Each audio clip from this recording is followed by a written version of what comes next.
You're welcome to the Morning Crossfire. If you're just joining, well, you missed out on 2 full hours. And we're sorry, but we're not sorry. No, we're not sorry. Learn to join us early enough. The show starts at 6 a.m. every weekday, Monday to Friday on 99.3 Nigeria Info, where you're number one for news, talk, and sport. And for the next 1 hour, we're looking at a very interesting conversation: children living with cancer. Question is, what causes cancer in children? Some of you still don't believe that children can have cancer, but of course they can. And we will be having this conversation with Dr. Nneka Nwobi, who's a consultant pediatrician and also the founder of Children Living with Cancer Foundation. This will be happening for the next 1 hour. We're live on YouTube. You can watch us and also leave us your thoughts on Twitter at Nigeria Info FM. Also on WhatsApp, the number is 08095 975805. You're welcome to the show. I'm Wemimo Adewuni. And I'm Sheriff Quadry. This is going to be an interesting conversation, quite an emotional one, because during the course of the program, we'll be hearing from some parents. As a matter of fact, our newsroom did a beautiful, fantastic report on this particular topic that we're talking about: children living with cancer. It's an amazing report that we have decided to share with you. Let's start the program with that report. The memories we make as children live with us for the rest of our lives. The games we play, the friends we make, they all form the foundation on which we place the building blocks of the rest of our lives.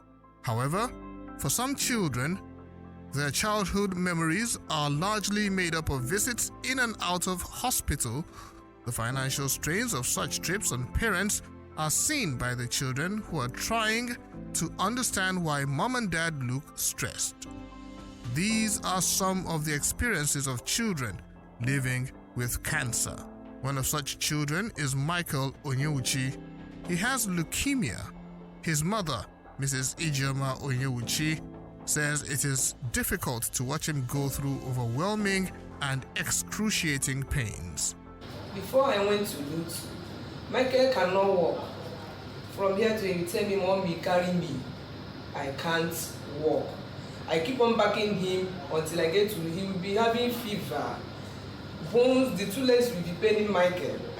He was at the age of 2 years and now he's 6 years old now. I don't know, I keep on backing Michael until I get to Lutz. Now asked me to do some series of tests. They now noticed that they told me that it is leukemia. Fever non-stopping, leg paining. In fact, he cannot even eat. Everything was complicated. I don't understand what was actually happening. So even when I got to it, I didn't know. I wanted to take him back. So even the doctors encouraged me not to go anywhere. That since I'm the mother of Michael, I should not listen to the money they asked me to bring to estimate. They were even telling me to estimate from 5 million upwards. That is not something that will take 10 naira. To do the final test for Michael, for more than 1 year now, they have been calling me to come and do this final, to screen the child. Chemo drugs are too exorbitant. So many children died on the process anyway. Some parents whose children are also living with cancer say only few childhood cancer cases receive complete therapy, as some children die in the course of therapy, either from the disease being at an advanced stage or complications from chemotherapy or late detection. The cancer started like this. She fell down in bedroom. For her to take her bath, she fell for ties. So we thought that it's ordinary bone break. The directors that job people, when they are massaging the leg, they discover that the marrow inside the bone burst. Then when they took us to hospital, they said that they have turned to cancer. The experience I have in this issue is delay is more dangerous. Had I know I went to hospital earlier time, they for not cut the leg. Except this my daughter, I don't know that children also have cancer. We did the process. My husband died. It's not easy thing for us. I'm advising every parent, anytime you see the symptom, you go straight to hospital so that you will not follow me and do the mistake I did. It's out of ignorance. When he was 12 years old, he has a measles. So that measles led to a severe headache, and he was given some drugs. After like 6 months, he kept on complaining about that severe headache. He got blind. We now went to UCH Ibadan and he was diagnosed with brain cancer. It was a very pathetic issue, and we did the surgery last July. Spent over 2 million naira. He has not regained his sight back. According to the surgeon in UCH, they have to finish up the remaining tissue cancer in his brain through a radiotherapy section. So we were transferred from UCH Ibadan to Lut, Lagos. I have a limited time for us to do the radiotherapy, because according to the surgeon, we have to do the radiotherapy in time, because if it grows back, we have to perform another surgery, which I pray that won't occur. A consultant pediatrician, Dr. Nneka Nwobi, says globally more than 300,000 children have cancer in a year. Dr. Nwobi explained that the survival rate of children living with cancer in Nigeria is 20% as against 80% abroad. We have many children coming down with cancer, but unfortunately, because we don't have adequate cancer registry in Nigeria, we don't know the number of children who come down with cancer. But then it's estimated that more than 300,000 children have cancer in a year. The ones that do not present in hospitals, of course, are lost to these statistics. Dr. Nwobi says early detection of childhood cancer is crucial to improving the rate of survival and better health outcomes for children or adolescents with cancer. She says the most common types of cancers in children and adolescents is leukemia, which is the cancer of the blood or bone marrow. Cancerous cells can also attack the brain and central nervous system, causing tumors and other sorts. There are different types of cancer in a child, from the head to the toe. We have brain, eye, the nerves, the nervous system, the skin, the kidney, the liver, the blood, the bone, name it. We have all these cancers in children. So the presentation or the signs and symptoms, of course, will differ depending on the type of cancer that the child has.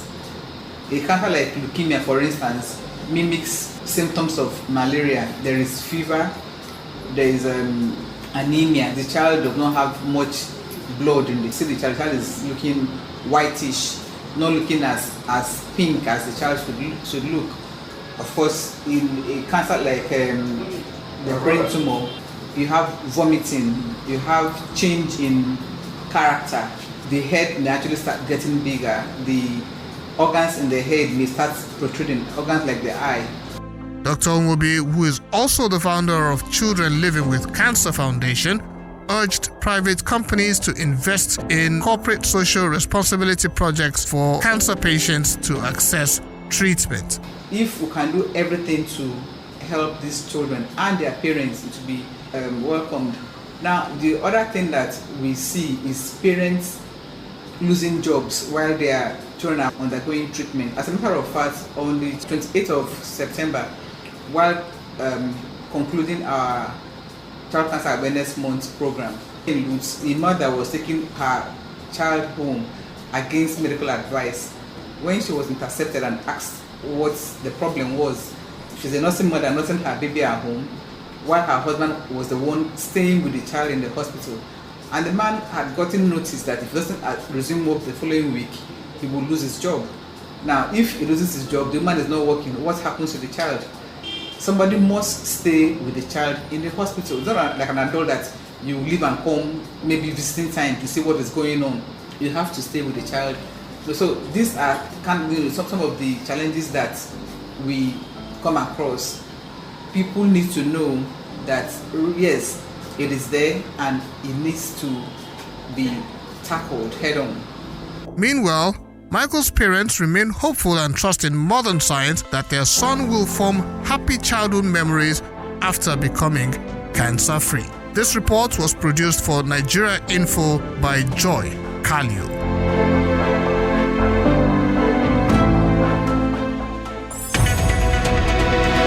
From your number one talk news and sports station. This is the Morning Crossfire with Wemimo and Sheriff.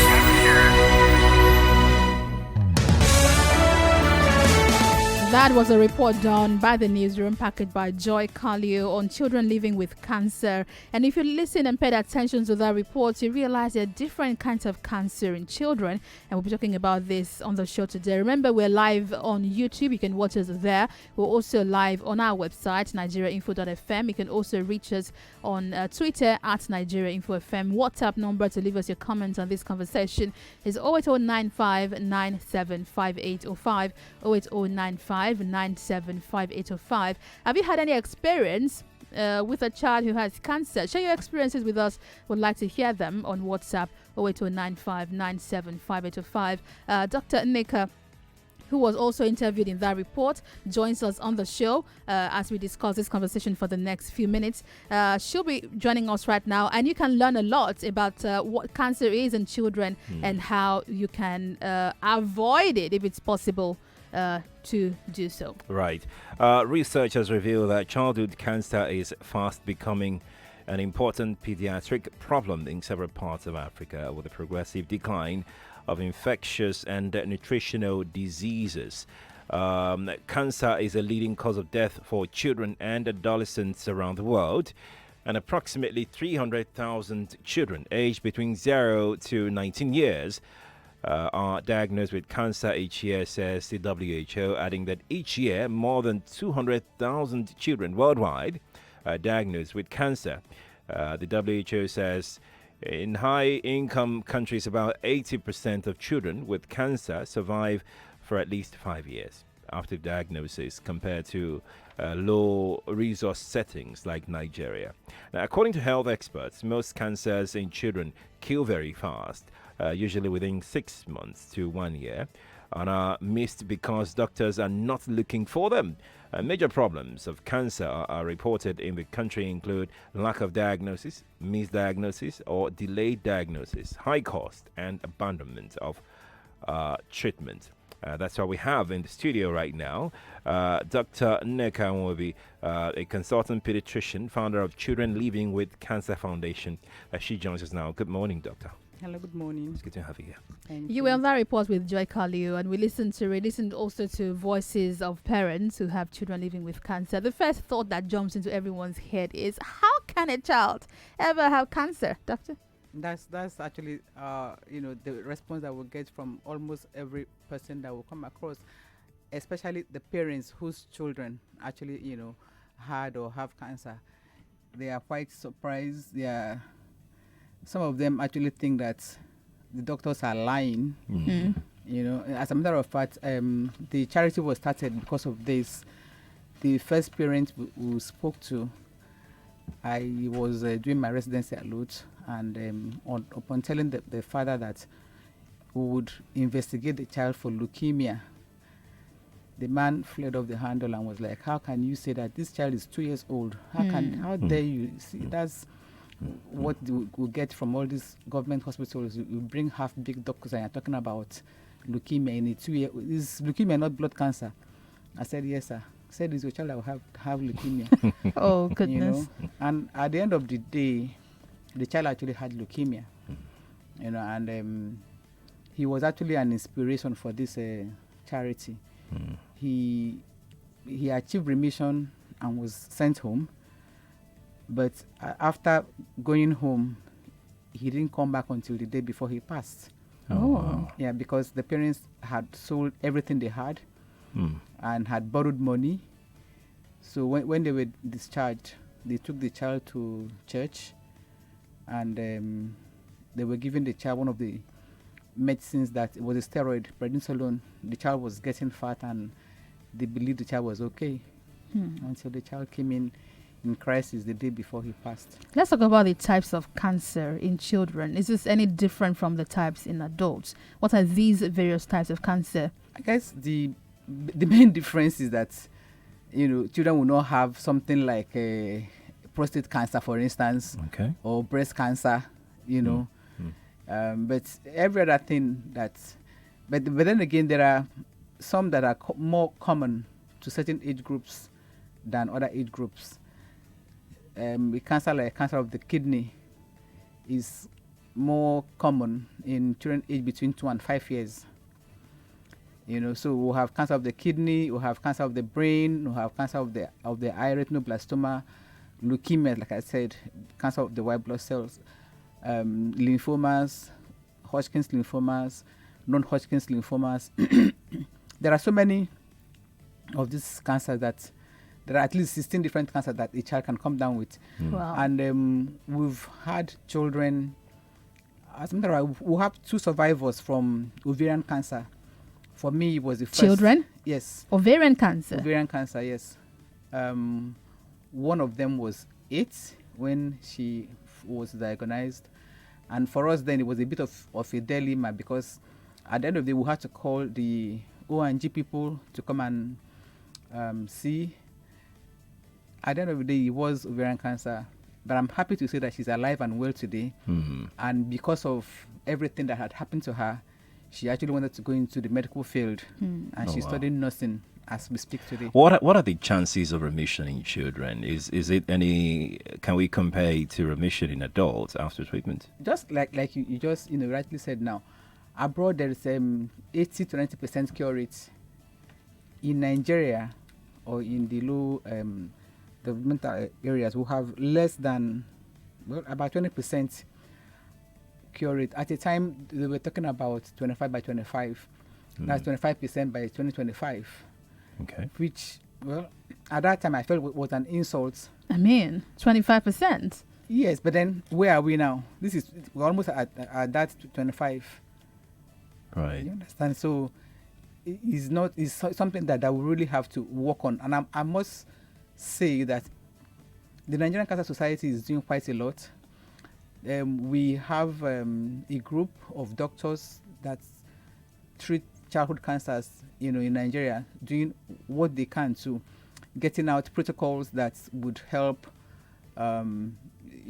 streamline the treatment so that what is being done in Ibadan is being done in Lagos or is being done in Enugu or Jos or whatever. So NISPO they are quite on top of their game, and we are going for conferences, we are presenting papers, we are trying to see what we can do. But then again, I think our biggest problem is that lack of awareness, because more often than not, by the time the children come in, it's late. That brings me to the issue of diagnosis. One of the issues from what we've gathered is lack of diagnosis, misdiagnosis, or delayed diagnosis. Delayed diagnosis and misdiagnosis are most, the two. Why do we have these two being the most prominent things that we need to deal with in terms of... The first one really is the delayed diagnosis, because, like I said, because of the lack of awareness, many parents don't bring in their children. And even when they do bring them in, like I said, with the young man that I talked about first, once the parents are told that this child may have cancer, the parents take the child away from the hospital and go shopping for a better diagnosis. So better in quote. Yeah, a better diagnosis. They will go from one place to the other, to the other, to the other, until at the end of the day they come back.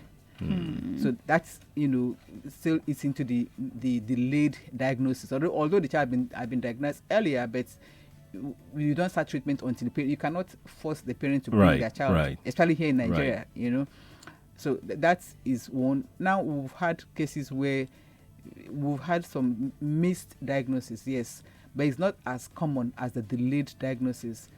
And sometimes I wonder, I ask parents who come in with, and I fallen out of the child's head, how could you have stayed with this child in your house till now? And they will tell you, they went to one hospital, then they went to church, then they took the child to the village because they thought it was home problem. Somebody from their villages, I've seen the child in a dream or whatever. So those things are what, but I think basically Nigerians are not aware that children have cancer. Are there peculiar signs? Sorry, yes, symptoms. Are there peculiar signs and symptoms? Yes, we have what we call sensory signs and symptoms of childhood cancer that every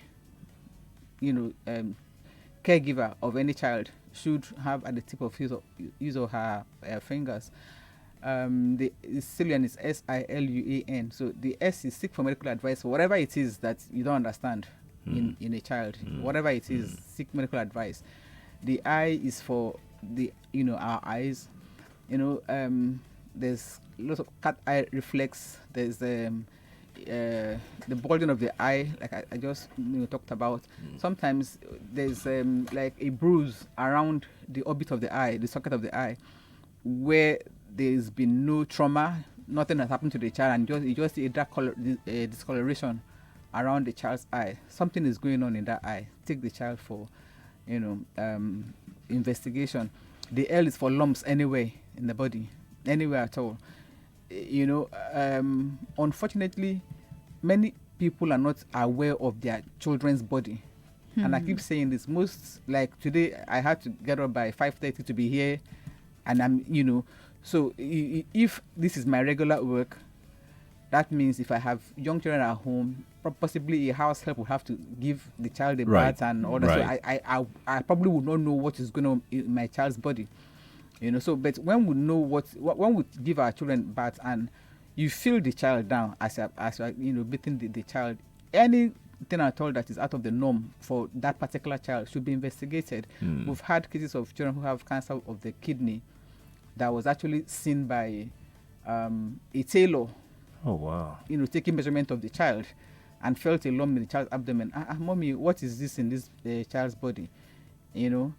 We've had another case where it was the father that was giving the child a bath, and because the mother leaves early, the father had a stroke and was more at home than the mother. He was one that found it, told the mother. The mother said, "Take the child to the hospital." The man was still dilly-dallying until the woman, like, if you don't take her tomorrow, I'm going to miss work and take her. And it actually happened that the child had cancer of the kidney. So the lumps anywhere, so aches and pain, easy breaking of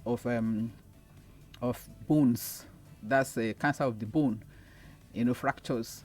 A child's or a human bone shouldn't fracture easily. Yeah. Right. Yeah, and then even when it does fracture, it should knit well and fast. When we've had children who had fracture from falling down in the in the bathroom. That's more like for older people, not for young children. And after trying to set the bone won't knit for 3 months, 6 months. Wow. At the end of the day, that child's leg was actually amputated, and I'm happy to say that she too survived childhood cancer. She's 19 now. So those things, and then lots of neurological signs. You have children who wake up vomiting, children who have headache, children who become depressed, children who were smart before becoming dull. It could be something happening with the brain. So all these things are some of the signs and symptoms that one should look out for in childhood cancers. Parents should generally be aware Yes. and watch out for things you don't understand. But if these parents then get to the hospitals, like we've talked about, the late diagnosis, we know that in Nigeria, the first thing they check for is malaria. Yeah. After which you begin to run tests for typhoid. typhoid. And you keep treating that back and forth, with different grades of antibiotics. Yeah. Before. So some of the patients you've mentioned who've gone to some hospitals, they met with doctors. Yeah. So do we have our doctors trained to recognize that this might need further investigation?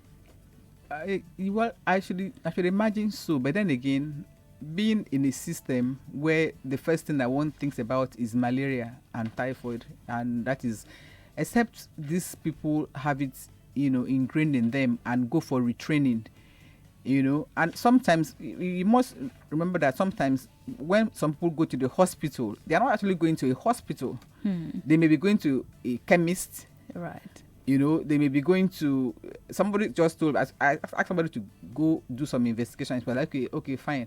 Should she take the results to her chemist to give her drugs? Ooh. Pertaining to the result of the investigation, or should she bring it to me? And I'm like, whatever you want to do, because I'm just tired. How can you be? I'm the one asking you to do this Right, test. right. So why are you not taking it to the chemist to read the result and then give you medicine? You get, so when we say hospital, we have to be very, very careful, of what kind of hospitals that we have to. In actual fact, we're actually thinking of going down to the grassroots, going to primary health centers, Yes. educating the mothers, and then the healthcare givers too, on what signs to look out for. referral is very, very important. You see something that you don't understand as a doctor, as a healthcare giver, refer that child immediately. Indeed. Because you could actually be saving that child's life and saving the parents some money too. Right. Let's go on a break. We're due for one. Dr. Oneka is here with us. Our conversation today, you can see we're all sounding very solemn. We're talking about cancer and in children. I hope that you're learning a lot. You'll be able to join this conversation shortly on our phone numbers. We're live on YouTube. You can watch us there and also leave us a comment on YouTube, Nigeria Info 99.3. Twitter is at Nigeria Info FM. You can leave us a comment there. Also, WhatsApp is also very active, 08095975805. After this break, Dr. Neka will be still here with us. She's a consultant pediatrician and the founder of Children Living with Cancer Foundation. I'm Wemimo Adewuni. And I'm Sheriff Quadry. More news and information coming up. We'll be back in a moment.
from your number one talk news and sports station.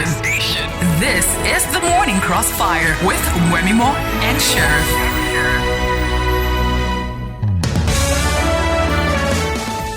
Cancer is by no means an elitist disease.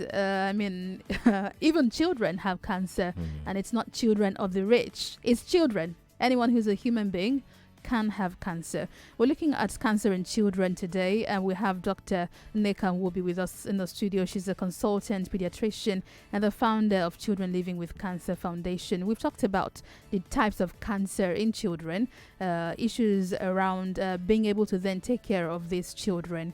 And there is actually something in the works called the National Control Plan 2018 to 2022, which is meant to provide a clear roadmap as to how the Federal Ministry of Health envisions cancer control efforts for the country to be within the next 5 years and beyond. This plan serves as a launch pad to reduce the incidence and prevalence of cancer in Nigeria. Dr. Nwobi, have you followed this national control plan? Is it implemented yet? Well, we're still in the implementation stages. One of the things that I'm happy to say has happened is that the chemotherapy drugs have been incorporated into the NHS, drugs. So that's a good thing. That's a good thing. But then again, it being there is one thing. Access to the drugs is another. Because sometimes even accessing these drugs is very traumatic. Not only are they expensive, but they're not readily available. We've had to, ask people to get us the drugs. I want to say something here. I was in India in 2008, and at that time, the government of India were trying to get licenses so that pharmaceutical companies in India could produce, generic drugs, cancer drugs. And then shortly after that, they were able to achieve that objective. So they are producing chemotherapy drugs. I want Nigerians to be given that opportunity too. Let us make our own chemotherapy drugs. And in so doing, it would decrease the amount of money one pays for these drugs, because as at that time, the cost to get it across to the patients in India was about 1/3 of what it was, getting it from Switzerland or from the US, so that too would help us minimize the cost of treatment. Right now we import these drugs. All of them. Wow. Talking about costs, would you subscribe to the idea that there should be a deliberate government policy, especially when we talk about cancer in children, that this should be treated and the government should bear the burden of the treatment of these children? In actual fact, I should imagine that every country should have some policy to treat children either free or at a very, very subsidized rate. We've had children here who whose parents heard about the free cancer treatment in a country like Rwanda, a very small country, and they've asked for medical reports and left the country for Rwanda so that their children can get free treatment and possibly a cure. So I don't think that would be a very great thing or big thing for Nigerians to do. Is doable if only we have set our mind to doing it. And I must say that Rwanda is a country that is doing so much. Now they are doing a free cervical testing for all women, free. Where are we in that, in this scheme of things? We are still so far behind. Our government can do a great lot than what it's doing now. But of course, there is this lack of political will to do that. Right. The plan we talked about is in phases. There's a phase 1 of the plan that covers short-term, high-impact and feasible activities to be implemented from 2018 to 2019. 2019 is almost over. There's a phase 2 of the plan that covers medium and long-term actions to be implemented from 2020 to 2022. 2020 is next year. Also, there are meant to be adjustments to be made periodically to the go on. facing depending on existing resources and evidence. The Cancer Control Plan 2008 to 2003, 7 priority areas of action were identified to guide cancer control initiatives, but we've not seen practical steps with this. Let's talk about these children who have cancers and who are currently in hospitals. This means that schooling will stop for them while they're getting treatment. How long is this treatment time? Is there a way that they can still get study going on while they're at the hospitals? I think that's part of what we look into, because sometimes to make a diagnosis may take as long as 3 months. The child is in hospital for 3 months, and you can imagine what 3 months means, to a child's education. I've said this a billion times. As a medical student, I used to see teachers come to teach them in the ward. But then, as it is with Nigeria, everything had been going down. That doesn't happen anymore. So what we did... Who made that arrangement then for the teachers to come? It was the government. Oh. It was the government. So when we started the charity, seeing that wasn't happening anymore, we had actually written to the Ministry of Education, and nothing happened. So we work with some schools, So what the schools do is send teachers over the weekend, especially Saturdays. The teachers would volunteer to come and teach the students, give them some lectures, especially the ones who are about sitting for major exams, like common entrance exams, junior WAEC, senior WAEC. WAEC. They come, and take them in some of the subjects that they teach, because it's a voluntary thing. So we're not getting all the subject teachers, but at least we can get some teachers that would come and do especially English and maths, and then the ones who are into the sciences, the physics, the chemistry, the biology, government and economics. We've had, almost all the time. Others were not getting as much help, with as we would want. So this is even a call for schools to volunteer, because when we work with schools, we ask them that their students come in as big brothers, big sisters to the children, and they would come to read stories for them, help them with their schoolwork and things like that. So we've had students come to do that, and that's their own community service. Right. So if the school can, recommend the teaching to the teachers to come and teach the children in the ward, that would, go let me stay with you because you run a foundation for children living with cancer, and I must imagine that it's not been easy. No, it hasn't. Tell us what your foundation has been up to lately. We would like to know.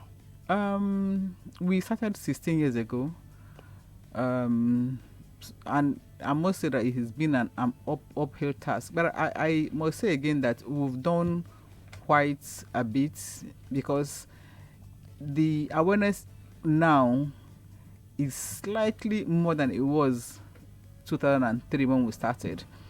And we're not getting the negative answers that we used to get before. I had gone to a lady who is a pharmacist and asked for, she runs a company, for CSR and all that. And the woman says to me, look, go and change your proposal and ask for help for HIV. I would give you the money, but cancer, they would die. Oh my. So I said to her, yes, they would or they may, but then we are looking for a better life for these children. Even if they're going to die, let them live happily. Before, so we don't get those answers anymore. All we get now is that, we are doing a commendable job, but it's not in our CSR for this year. Maybe come back in 2 years' time, we would have changed it and all that. And that is the story we keep getting from most of the companies.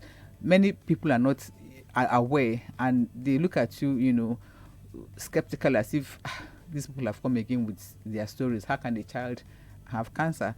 The parents that we work with, even when the children die, they still come to us, for one thing or the other. One of the things that bother us is the loss of job while a child is taking treatment. When cancer affects a child, it doesn't affect that child alone. It affects the whole family. The whole family structure, is deranged because one of the parents or somebody have to stay with the child in hospital. Right. It's not like an adult where if it's the wife, the husband will still continue to go to work and visit in the evening. This one, parents have to be there to run around, to get things, buy things, go to even grab, comfort the child. yeah, and all that, and more often than not, this parent that is staying with the child loses his or her job, meaning that the small money that was there before is cut in half or cut drastically.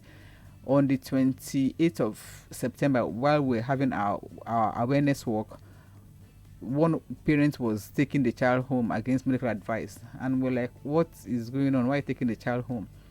Her husband had been staying with the child because she just put to bed, so she cannot come with the newborn to stay with the child. So it was the husband that was staying with the child, and the husband had a warning: if you don't come to work next week, don't come again. Ooh. So they have to discharge the child so that the child can be nursed at home by the mother while the father goes to work. The another thing again is the cost of chemotherapy. Even sourcing for them is not easy. Then there are so many things in treating a child with cancer. Some of them would need blood at one time or the other. Right. How many times are you going to be bled? How many times are you going to call family to come Donate to blood. donate blood? How many times are you going to buy? And then after buying, you have to screen the blood because you cannot give anybody blood without screening the blood first. So we're looking at millions of naira for this treatment. Definitely. Before we head to the phones, the lines are buzzing already. Let's talk about nutrition. We've heard that there are cancer-causing foods. Someone has asked on Twitter, what's the cause of cancer? Are there foods that could, cause cancer in children, or is there nutrition that could nurse them also towards health? Unfortunately, childhood cancer is not lifestyle dependent because we've seen children who have cancer at the youngest I've seen was 6 weeks. So what lifestyle did that child have? 6 weeks. So you can imagine. But then again, having said that, I know that the nutrition that one takes, actually, we were told that you are what you eat. So yes, to some extent, eating the right food would help with the treatment, would help achieve cure, earlier, would help even the side effects that one gets, undergoing chemotherapy.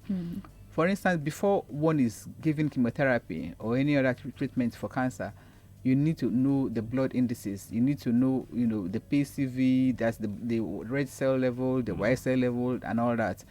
If the child is anemic, you cannot go ahead and give chemotherapy. You have to build that child up first before you give the chemotherapy. So now we have, some herbs that one uses to boost up the blood. I don't know what it is called in Yoruba, but after doing the thing, it's reddish, and they believe that it actually does help.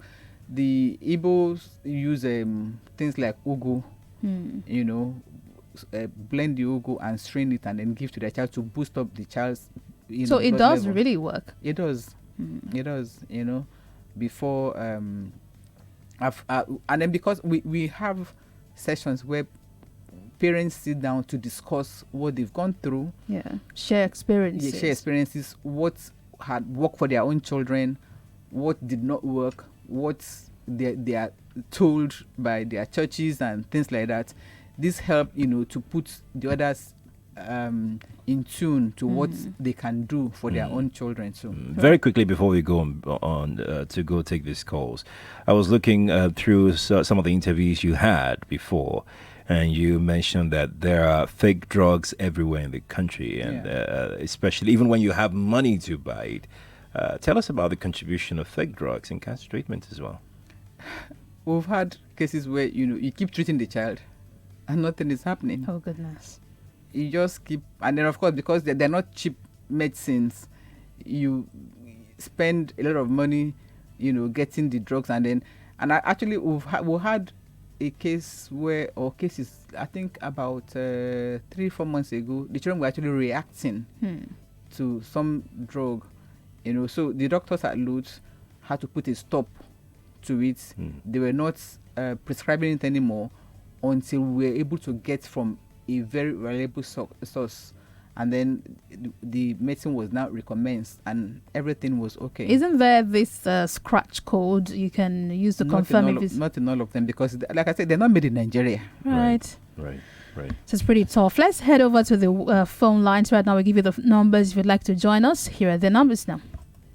Call us on 01-277-0993, 01-277-1993, 01-277-2993, and 01-277-3993. This is Nigeria Info. We are listening. Yes, we are listening on WhatsApp. Casimir Koligwe from Ikorodu says the experts in the studio should be celebrated. What an eye-opener. I'm afraid that he also thought the cancer was only for adults. Said his question is, what is the cause of the disease in children? And I think prevention is important. Is there a cause? Could it be prevented? Like I said, we don't know the cause or the causes, but then there are hypotheses. One of them is like high tension. At a time we were having children from the first attack area, come down with leukemia, but as it is in Nigeria, it was never followed up. So we're wondering, what could be in that area that we're having children from first attack come down could with it be leukemia? Something in the water, radiation in the so many things like that. Radiation is one of the causes that one can talk about. In Japan, where they had the Hiroshima reactive thing happen, the children born thereafter had leukemia because, of course, the genes in their parents were changed or were transformed. So that could be. And then, of course, they will have diseases or illnesses like Down syndrome and leukemia. We'll find leukemia in some children who have Down syndrome. Then we'll have Burkitt's lymphoma seen more in the malaria endemic regions like Nigeria is. Oh, wow. But it's not only it's not only malaria now. It's malaria and another virus called Epstein-Barr virus. The tumors that are collected from these children have the virus and the malaria parasites in them. Oh wow. Let's get to the phone lines. Lola is calling us this morning from Ikpaja. Lola, good morning to you. Good morning. Morning, Lola. Hello? Hello, we can hear you. Good morning. Okay. Please, I want to just celebrate that lovely doctor for what she's doing. I would like to be a part of this. I don't know how I can contact her. I had this idea that is it possible for her to raise a group of people, no matter the stipend, we keep sending like maybe monthly to support this body. For a fund, to have a fund. Dr. Anika. In fact, you speak our mind. We have actually been asking Nigerians if everybody can pay 500 naira every month. We would have more than enough to treat every child that comes into the hospital. You understand? At least minimum have a standing order with your bank. Right. Every month, minimum of 500 naira, 1,000 naira is deducted from your account. It will go a very, do you have this very fund long right way. now? Is there a way they can contact you to ask for more details? I can give my phone Yes, you number. can. Lola, just drop the line and listen over your radio so that everyone also can get these details. You so much. Thank you for Lola. calling. Thank you so much. So how can they reach your foundation to donate? Okay. The phone number to call is 080 33 156 908 080 33 156 908. At any time at all, we'll be able to give you more information. Are you on social media, Twitter? Yes, we are on social media. We are on Facebook. I'm sorry, I'm not. The handle. We'll mention that number again before we go, so you could ask for more details. Let's speak with Sheon. Sheon from Ikoyi. Good morning to you. Yes, good morning. Good morning. I'm just calling to say thank you to the woman right there, because I've had a close relative, 18 months old. Oh, wow. come down with cancer of the liver, and she couldn't get treatment here in Nigeria, and they had to fly her to US. And even at that, our parents had to relocate. They lost their job and everything. So I can relate with everything that she's saying, and I just want to say thank you. God bless you. Thank you. And or like the other lady said, I would also want to be part of it. It's just to come in, read to the kids and all that. Right. Anyway, I can reach out to you, please. Thank you very you, much. Sean. We Thank you. I appreciate appreciate it. that. Thank you. Adeyemi is calling off from Okota. Adeyemi, good morning to you. Good morning to you, Quadry. Good morning to the lady, the distinguished doctor in the house, and to Wemimo as well. Good morning. Morning. Yes, please. I really thank you for showing this concern, and Nigerian children must be catered for, even adults too. I'm concerned. I mean, I just want to comment on the issue of the generic drugs, and to ask if you could do a proposal to the Ministry of Health, and ask that the government should apply the reserve that we have to be able to procure the established drugs for production locally, as they do in India. That should not be difficult. We have money in the reserve in the country, but it is not being applied to things like this, which is very noble causes. And I think if you do that, people like us will be willing to support it and to be able to shout at the top of our voices for government to begin to invest in our people and their health. Adeyemi, thank you so much for calling. I wish you good luck, and thank you very much. May Thank God you. continue to bless you. Thank you. On Twitter, we have messages also from Dolani Robert here, who says, call on our government to step in and do something about vincristine shortage. That's a drug, I assume. These meds are critical for many children fighting cancer. It says the only protection we have against asbestos is knowledge, vigilance, and care for our children. If the lungs of children are premature, then they are more prone to be affected by asbestos. What's that? What's asbestos? Asbestos is what's used for the roofing. Oh, it affects children? It affects children. I had a call last week from somebody who is a mason, and they're going to take out one of his lungs because I suspect the child has a lung cancer. From asbestos? So why do we... From cement this time. From cement? I give up. Let's talk to Emmanuel from Ogun State. Emmanuel, good morning to you. Thank you for holding the line. Yeah, good morning. Good morning. Good morning. Yeah, just want to... You need to put off your Emmanuel, radio you need to very move away from the quickly. radio. You have 30 seconds, please. And please pick up your phone and talk to us directly. Don't use hands-free, please. Emmanuel? Are you there? Okay. All right, let's head to Twitter. We're on our way out. Mutaza Miki Yusuf here says, cancer in children, this is stranger than fiction. Says leukemia and cancer of the kidney. How come? I thought cancer is developed at the time when one becomes a young adult. Is this peculiar to the Nigerian child? No. Do Western children have cancer too? First question, no. Second question, yes. Yeah. Everyone can have cancer. Joy Forever says cancer is a killer, but early detection goes a long way to find solution. Children with cancer issues worse. May God intervene. I have seen a friend losing his son even after going to India. And she says a prayer that God will heal everyone with cancer. Guys, we need to go now. Thank you all for your messages. Wow, WhatsApp. I can't even go through all of this. But give us that phone number again. Okay, 080 33 156 908. All right. We'll also put that number up on our Twitter handle at Nigeria Info FM, so you can go there and donate your widow's mite. A monthly contribution will go a long way. Dr. Nika, will be fantastic work you're doing. Thank you for joining the show. Thank you. Please invite us again to come and talk. We will. Absolutely. We surely will. We surely will. Guys, we'll be seeing you tomorrow morning. Big thanks to Zainab Yakin, Yvonne Okaifor, and Tosin Akinride for assisting. Also, Joy Kalio produced our report for the newsroom. I'm Wemimo Adewuni. I'm up on social media at Wemimo Sports. I'm Sheriff Quadry. You can follow me on all socials at Sheriff Quadry. We'll see you tomorrow.